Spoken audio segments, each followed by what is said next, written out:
10th century, the southeastern stretch of Bengal was a labyrinth of glowing rivers and dense jungle canopy. Hidden within this wetland geography lay the foundations of a massive civilization. At its height, this empire controlled vast maritime networks. Wooden merchant vessels sailed out of the delta, connecting the kingdom's local ports and massive universities to the global trade routes of Southeast Asia. This was the Chandra Dynasty.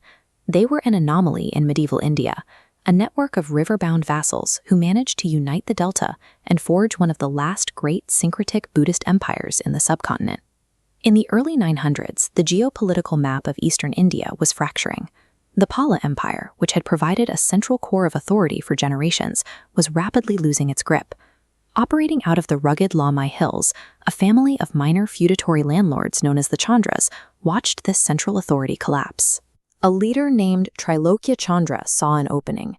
He broke his family's feudal ties, marched out of the hills, and conquered the neighboring plains of the Samatata region. He established his sovereign capital at the hill fortress of Devaparvata.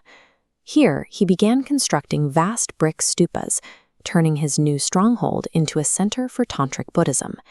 In building these stupas, Trailokyachandra was assuming the spiritual authority of a sovereign monarch, a clear signal to his neighbors. No longer mere landlords, but sovereign kings, filling the political void left by the retreating Palas. When his son Srichandra took the throne in 930 CE, he immediately relocated the capital from the hills to the wealthy river city of Vikramapura. Vikramapura gave the Chandras direct control over the delta's aquatic geography. They could now field a formidable riverine fleet, expanding their naval reach and moving resources with efficiency their inland rivals couldn't match. With this new wealth, Srichandra launched an aggressive military campaign northward, pushing his forces into modern-day Assam and defeating the lords of Kamarupa. But while he pushed hard into Kamarupa, he played a different game to his west. Instead of attacking the failing Pala king, Gopala II, Srichandra allied with him, propping up his struggling neighbor. Srichandra successfully pushed the borders of his father's hill state to the edges of the known world. By mastering the delta's waterways for trade and turning the Palas into a buffer against rivals, he established the Chandras as the dominant force in eastern Bengal. Srichandra's rule is recorded in metal, massive royal copper plates surviving in river mud. Attached to heavy rings, the seal depicts the wheel of the law, declaring his Buddhist faith. Yet this document reveals something surprising. He legally donated massive tracts of land to Hindu Brahmins.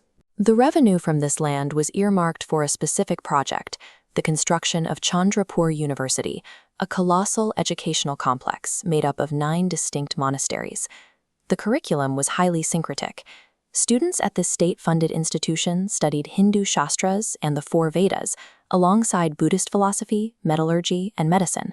Predating Oxford University, this complex housed thousands of diverse scholars, administrators, and students, living and working in a unified campus supported by Crown land grants.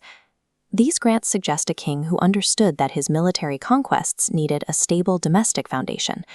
By using the state treasury to fund Brahmanical learning alongside Buddhist philosophy, Srichandra integrated the existing social elite into his administration, ensuring the stability of the delta through institutionalized religious pluralism. Following Srichandra, the dynasty maintained its prosperity for decades. The coastal ports of Bengal grew rich, serving as vital nodes in the maritime trade with Southeast Asia. But in the early 11th century, a new threat emerged from southern India.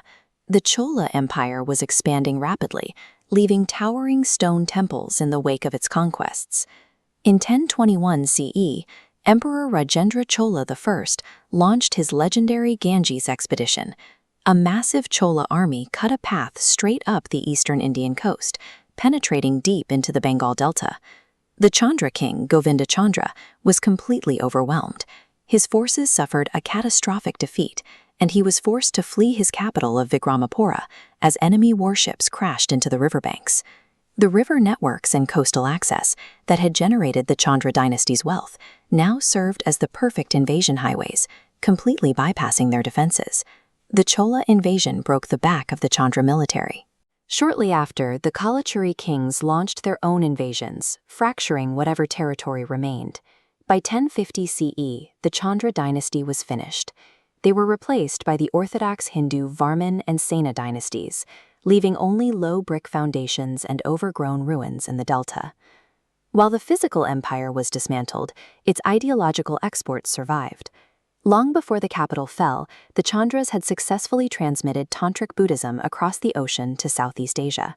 Bengali religious scholarship, architectural design, and intricate bronze sculptures were loaded onto merchant ships and traded away, heavily shaping the emerging cultures of ancient Java and Sumatra.